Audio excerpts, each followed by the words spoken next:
உறவுகளுக்கு வணக்கம். திராவிட முன்னேற்ற கழகத்தை சார்ந்த ராசா என்ற ஒரு நபர் இருக்கிறார். அவருக்காக நான் உதவி செய்யலாம்னு இருக்கேன். மதிவாணன் சொல்லிட்டு ஒரு மனநல மருத்துவர் இருக்காரு. மன அழுத்தத்தின் காரணமாக உணரும் பொழுது ஏற்படக்கூடிய நோய்க்கு அவர் நல்ல தீர்வு கொடுக்குறாரு. அந்த தீர்வுக்காக இவர் போகலான்றது நான் நினைக்கிறேன். ஏன்னா நேற்று மின்னம்பலம் சேனலுக்கு ஒரு பேட்டி கொடுத்துருக்காங்க. அதில் வச்சு செஞ்சிருக்காரு. இவர் மிகப்பெரிய இவரையும் வச்சு செஞ்சிருக்காங்க மக்கள். இவர் மிகப்பெரிய தவறு இழைத்தார் என்பதை மேடை விட்டு கீழே இறங்கும் போது அவர் கண்டிப்பா தெரிஞ்சிருப்பார். ஏன்னா அவர் படித்தவர், பண்பாளர் என்று நாம் நினைத்துக் கொண்டிருக்கிறோம். முட்டாள்தனமான மூர்க்கத்தனமான கருத்துக்களை பதிய வைக்கிறார் என்று சொன்னால் அவர் மனநலம் பாதிக்கப்பட்டிருக்கிறார் என்பதை தெளிவாக கூறிக்கொள்கிறோம். அந்த ராசா வந்து உருட்டி இருக்காரு. நிறைய விஷயங்கள் உருட்டி இருக்காரு. இதுல மரியாதைக்குரிய தலைவர் ராகுல் காந்தி அவர்களை தவறாக கூறியிருக்கிறார். திருமாவளவன் அவர்களையும் தவறாக கூறியிருக்கிறார்.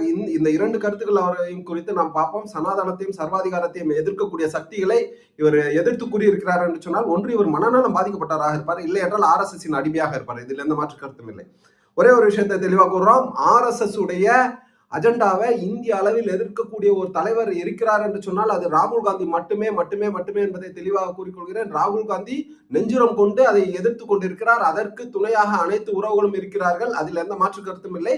அதே நேரத்துல தமிழகத்தில் திருமாவளவன் அண்ணன் அவர்கள் போன்ற அந்த RSS எதிர்க்கக்கூடியவர்கள் நீங்கள் என்று கூறியிருக்கிற திமுக தான் RSS எதிர்க்குதுன்னு சொல்லியிருக்கீங்க.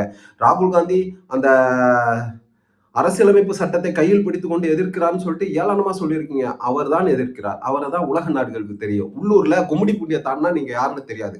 ஆனா நீங்க யார் என்பதற்கு அடையாளம் கொடுத்ததே காங்கிரஸ் பேரியக்கம் என்பதை மறந்துவிட்டு நன்றி கட்டத்தனமாக உங்களுடைய பேச்சு இருக்குது. ஒரே ஒரு விஷயம் தெளிவா புரிஞ்சு கொள்ள வேண்டும். RSS எதிர்ப்பதோடு மட்டுமல்லாமல் பட்டியலின சகோதரர்களுக்கு என்றும் துணையாக இருந்திருக்கிறது காங்கிரஸ் பேரியக்கம். ஏன்னா போலீஸ் மந்திரில இருந்து, இந்து சமய அறநிலையத்துறையில இருந்து, பொதுப்பணித்துறையில இருந்து அனைத்தையுமே பட்டியலின சகோதரர்களுக்கு, அந்த பெரியவர்களுக்கு நிச்சயமா காங்கிரஸ் பேரியக்கம் கொடுத்து அழகு பார்த்தது என்பது நிதர்சனமான உண்மை. ஆனா அங்க மக்கள் வைத்த கேள்வி என்னன்னா, பொது தொகுதியில நீங்க நிக்கலன்னும் போது ஏன் பட்டியலின சகோதரர்களை நிறுத்தவில்லை திராவிட முன்னேற்ற கழகம் கேட்கும் போது இவர் என்ன பதில வைக்கிறாருன்னா, ஆமா என்ன வந்து தலைவர் நிக்க சொன்னாரு அப்படின்னு சொன்ன உடனே அந்த லேடிக்கு சிரிப்பு வந்துடுச்சு.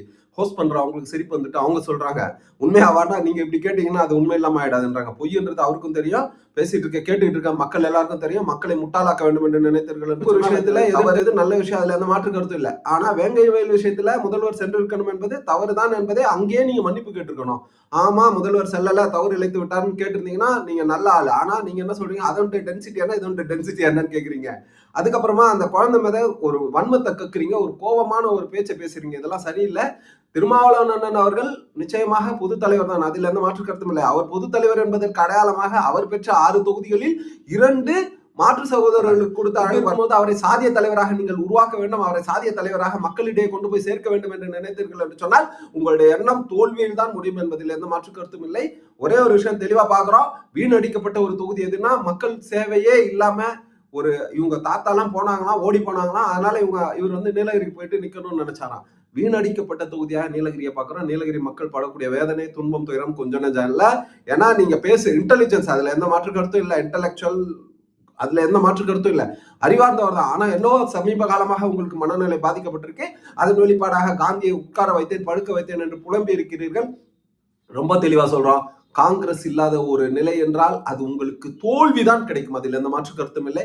விசிகாவை பகைத்துக் கொள்ளாதீர்கள். விசிகாவிற்கு நிறைய மதிப்பு மக்களிடையே இருக்கிறது. காங்கிரசுக்கு இருக்கக்கூடிய மதிப்பையும் நீங்கள் குறைத்து எடை போட்டுக் கொண்டிருக்கிறீர்கள். நான் அதுக்கு ரொம்ப தெளிவா சொல்லிட்டேன். 2019 நாடாளுமன்ற தேர்தலோட சேர்ந்த சட்டமன்ற தேர்தலுக்கான முடிவுகள் உங்களுக்கு அதிர்ச்சிகரமாக இருந்தாலும் அதுதான் உண்மை.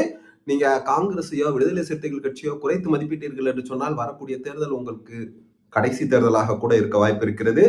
புரிந்து நடந்து தமிழகத்தில் விட்டுவிடக்கூடாது என்ற ஒரே நோக்கத்தோடு தான் பல அனுசரணைகளோடு பயணித்துக் கொண்டிருக்கிறோம். அந்த அனுசரணை மாற்ற வேண்டும் என்பதற்காக இந்த முட்டாள்தனமான பேச்சுக்களை பொதுவெளியில் வைக்காதீர்கள்.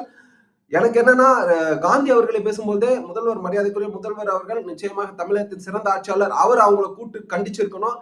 கண்டிக்காத விளைவு என்று இந்த போன்று பேசிக் கொண்டிருக்கிறார். அதாவது கூட்டாட்சி என்பது எங்களுடைய கொள்கையிலே இல்லைன்னா நீங்க மத்தியில் ஆட்சிக்கு வரும்போது வராதிங்க. உங்களை யார் கேட்டது? நீங்க வேணும்னு நாடமுடிச்சு கேட்கும் போது இங்கேயும் நீங்க கண்டிப்பா கொடுத்துதான் ஆகணும். அதுல எந்த மாற்று கருத்து இல்லை. ஆட்சியில் பங்கு என்பது எங்களுடைய கொள்கை. எங்களுக்கு மட்டுமல்ல, அனைத்து கூட்டணி கட்சிகளுக்கும் பெற்றுத்தர வேண்டும் என்பதுதான் எங்களுடைய கொள்கை. அதில் எந்த மாற்று கருத்தும் இல்லை. தெளிவாக கூறிக்கொள்கிறோம். காங்கிரஸ் இல்லாமலோ அதன் கூட்டணி கட்சிகள் இல்லாமலோ திராவிட முன்னேற்றத்தின் பலம் இல்லை என்பது நிதர்சனமான உண்மை என்பதை கூறி விடைபெறுகிறேன். நன்றி, வணக்கம், ஜெயஹிந்த்.